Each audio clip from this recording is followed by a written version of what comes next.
Hey everyone, Ariel Adams here with theblogtoread.com. This is the Storm Chrono Terrain watch. This is actually a limited edition watch. There are two different color schemes, and each one is limited to 3,000 pieces, and they're individually numbered on the back. And I don't think there's that many limited edition Storm watches, but I could be wrong. I actually like this design a lot.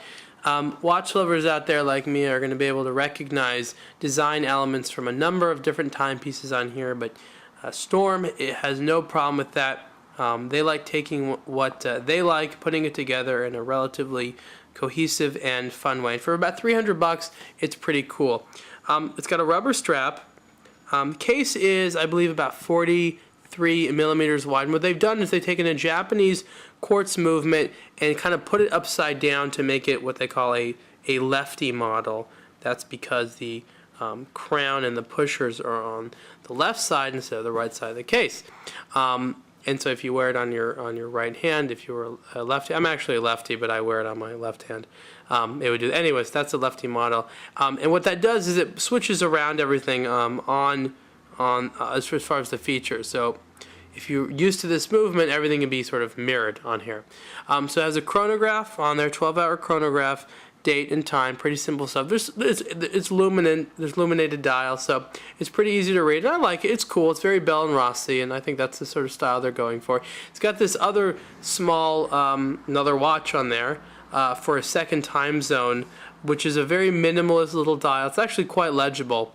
And I like having that second time zone right there. You know, a lot of Breitling watches and some old military watches that used to be popular in the 80s, for example, had that little extra watch on there. And you know, it's honestly useful, and it doesn't get in the way. It doesn't get in the way. I like this sort of gold tone steel case with the black bezel, black dial, and the black strap. It's a handsome look. Honestly, I feel as though this watch looks like it's more expensive than it is.